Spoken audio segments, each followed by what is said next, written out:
segundo Seminário Internacional Histórias do Pós-Abolição no Mundo Atlântico, 130 anos de abolição no Brasil. Agora nós estamos com a professora Hebe Matos, que atualmente atua na Universidade Federal de Juiz de Fora e também na Universidade Federal Fluminense. Seja bem-vinda, professora. Você tem muitas pesquisas que são muito importantes na área de estudo sobre essa liberdade da população negra durante o século XIX no Brasil. Mas, além disso, desse seu trabalho que você exerce como pesquisadora e professora, com muita maestria, você também foi uma das percussoras desse campo, né, com essas suas pesquisas, e também desse seminário, da primeira edição. Você poderia contar um pouco da história, dessa história para a gente? Bom, é um prazer. Na verdade, esse é um seminário que para mim é muito emocionante estar, né, especialmente a abertura, quer dizer, todo o seminário, né, mas a gente ter conseguido, foi uma ideia da Ana Flávia de trazer o professor Thomas Holt, porque ele foi uma pessoa importante que esteve aqui no Brasil em 1988. Eu acho que o campo, né, do pós-abolição, do pós-emancipação, mais fortemente, ele começa a se constituir no centenário da abolição.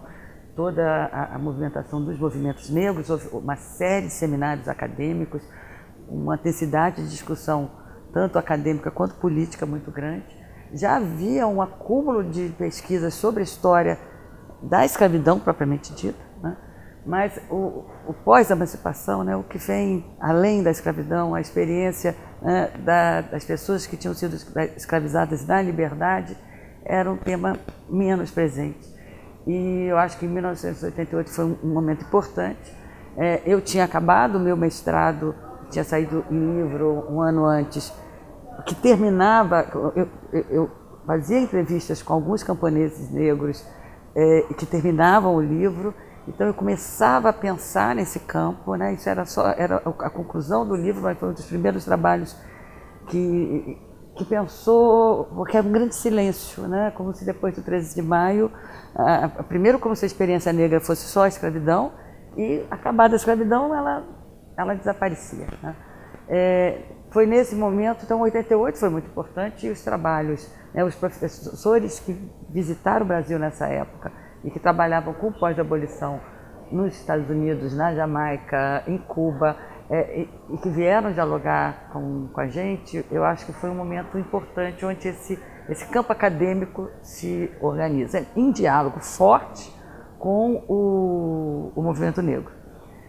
Eu acho que esse diálogo também foi muito importante. A partir daí você tem um campo importante no Brasil, né? Eu acho que todo mundo esteve, as pessoas mais importantes estiveram aqui ontem na mesa sobre historiografia, o trabalho do Flávio Gomes, depois o trabalho da Flamira, né? O meu trabalho ao longo desse tempo com a Ana Lugão Rios. Chegamos em 2005, acho, com um campo consolidado, com trabalhos importantes, mas ainda assim não se desconfiava o tamanho, né? Todo o campo foi construído em cima do silêncio, né? Da invisibilidade. E nós começamos a conversar, eu acho já naquela época, de tentar fazer um seminário para tentar ver a pujança do tema e o que nos parecia um tema difícil, né? Faltaria fontes. Bom, até que se chega ao primeiro seminário em 2012, né? E quando ele acontece, né, para mim foi uma enorme surpresa, né? A qualidade e a quantidade de pesquisadores no Brasil e no mundo que se interessaram e que vieram. No primeiro seminário foi na UF, né? Um campo dentro do Brasil que pegava o Brasil todo e majoritariamente com jovens pesquisadores negros. E mais do que isso, né, com pesquisas extremamente inovadoras, né? Eu sou uma professora já antiga, então venho de longe. Há muito tempo, em 2012 eu disse isso, eu não ia num seminário onde eu era surpreendida pela qualidade e novidade, né, pela originalidade das informações, né? Eu estava sendo abrindo, novos horizontes estavam sendo abertos, né, de possibilidade de pesquisa. Eu acho que agora o campo está super consolidado. A partir de 2012, então, se criou um GT na ANPU, né? Havia massa crítica para criar o GT na ANPU, e é o GT da ANPU, a direção do GT da ANPU, Ana Flávia e o Eric, que organizam esse seminário, né? Que é o que vocês estão vendo, essa maravilha. Então eu acho que eu acho que hoje, como a história, e aí eu posso estar sendo um pouco, talvez, vendo muito, claro, são os meus temas de pesquisa, mas eu acho que a maioria dos historiadores vão concordar comigo que talvez o campo que mais cresceu no Brasil dos anos 80 e 90 foi a história social da escravidão. E eu diria que no século XXI é esse campo alargado, né, eu não diria que é a abolição e pós-abolição, né, da questão da liberdade, né, o pós-abolição no mundo atlântico entendido como pensar a história da escravidão e do pós-emancipação como um problema do tempo presente, né? Eu acho que e encarar seriamente a história do racismo, né? Eu acho que talvez essa seja a grande novidade. O Brasil não tinha uma história do racismo e ela começa a ser feita, né? Porque não problematizava, né, a própria questão no Brasil. Então eu não tenho dúvidas que, do meu ponto de vista, a riqueza, né, das pesquisas que esse campo, né, da discussão da emancipação e do pós-abolição tem feito nos últimos 20 anos é comparável em intensidade ao que nos anos 80 e 90 fizeram pensando a história social da escravidão. Professora, a partir da sua experiência um dia como aluna, né, que se formou numa escola de historiográfica que ainda carecia muito dessas discussões, e agora como professora que vê esse avanço dentro desse campo das emancipações, da liberdade, do pós-abolição, como que você enxerga futuramente ou até mesmo no tempo presente que esse campo, a expansão dele, vai influenciar ou está influenciando as outras áreas das ciências humanas?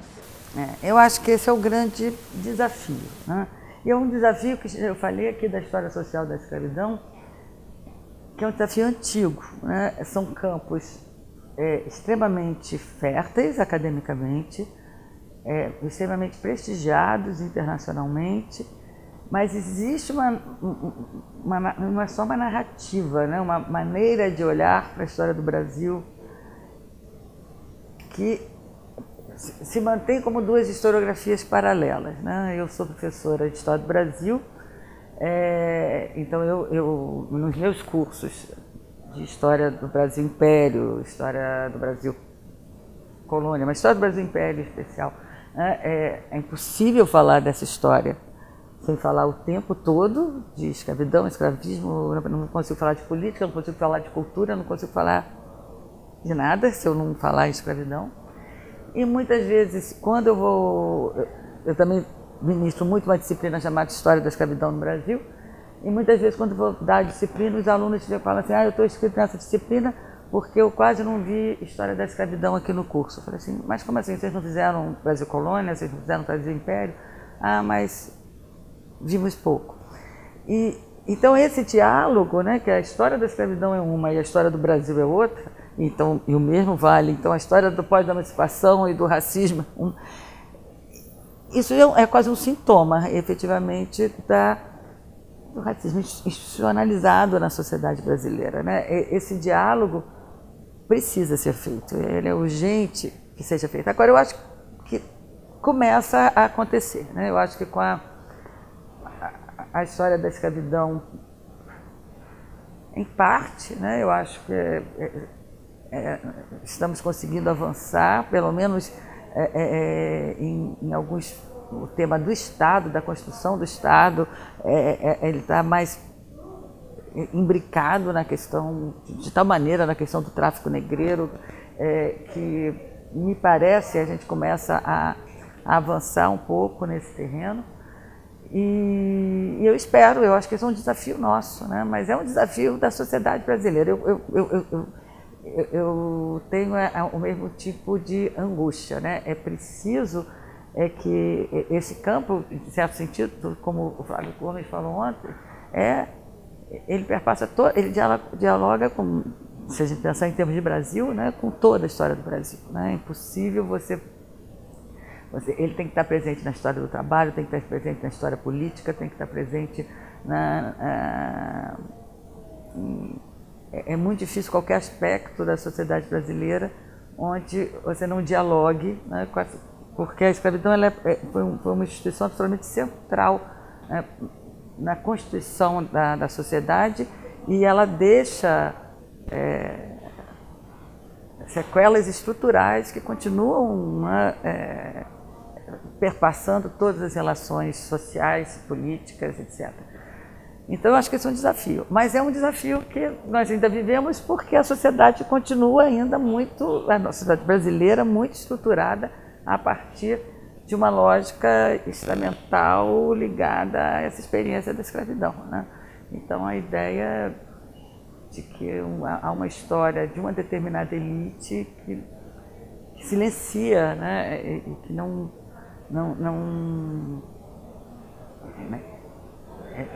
que consegue se contar sem pensar, né, o conjunto da sociedade, né?